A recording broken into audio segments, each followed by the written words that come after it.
It was meant to be that education before you have to come to triage, because I know many of you are not trying to get out of bed at midnight when your baby isn't moving as much.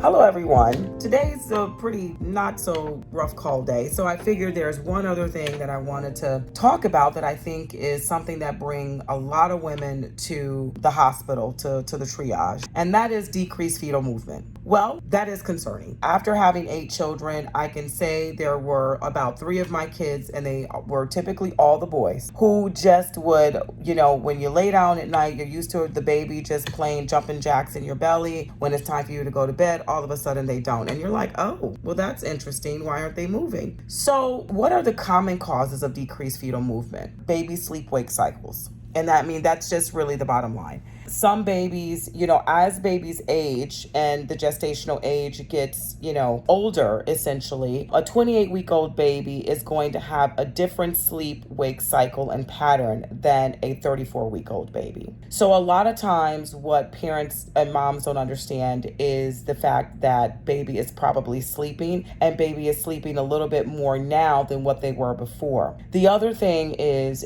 that you're not going to feel the same movement that you felt when the baby was 28 weeks if the baby is now 34, 36 weeks. 28 weeks, yes, you're going to feel those kicks and jabs and different things like that, and they're going to truly feel like kicks, and sometimes they can actually shock you that they're so forceful. But usually as a baby ages, those kicks are going to feel more like waves. Baby just doesn't have as much room as it did before, and so that's another thing. So those kicks may not necessarily feel like kicks, but again, like rolls. The other reason that babies may not necessarily, that's a little bit more common, that women may feel like their baby is not moving as much, is simply because mom isn't really paying attention. When you're moving around, you're working, you're taking care of other children, or you're just doing your daily thing, grocery shopping, whatever the case may be. When you're thinking about what melon to choose, you're not thinking about, oh, is my baby moving? And I can honestly say, after having 8 children, when I'm picking navel oranges and making sure I don't pick one that's got mold on it, I'm not thinking about whether or not Ronan is in there moving, I'm not. So that's another thing that you have to be mindful of, is that, you're not paying a lot of attention either throughout the day when you're doing things. The other thing is that when you're walking around, you're also just kind of rocking baby to sleep to a certain extent. So again, it goes back to that sleep cycle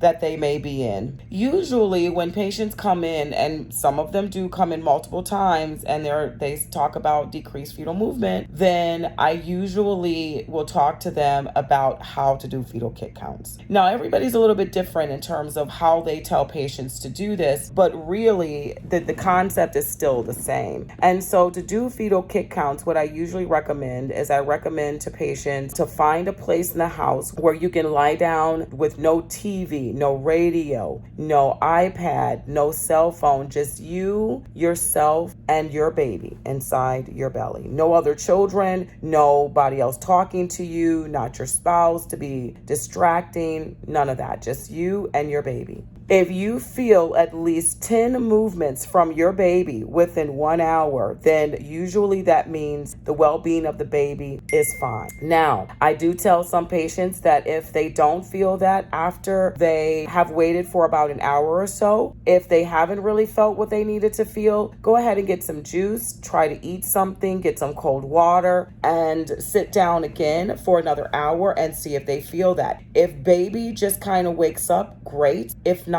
that's when it's time to come and see us. Now, sometimes when women are further along in their pregnancies and their term, then sometimes decreased fetal movement can mean that they're almost ready for labor. But I don't want anyone to think that just because the baby's not moving, then you're going to go into labor. That is not what I'm saying. Please do not misquote me. It just sometimes means that when patients are getting ready, when they're in labor or they come into us in labor, then sometimes they'll say, yeah, the baby's not been moving as much. And that's because your body's just kind of ready to get the baby to be evicted, basically. exactly. So I hope this was very helpful for some women. I know that decreased fetal movement can be very distressing. It was distressing for me, even as a physician. And I know some people are going out there and getting things off of the internet. Amazon, shame on them. We are talking about fetal heart tone Dopplers. What is a regular patient doing with a fetal heart tone Doppler when you have no idea what it means? No patient who is not in the medical field need to have anything such as that.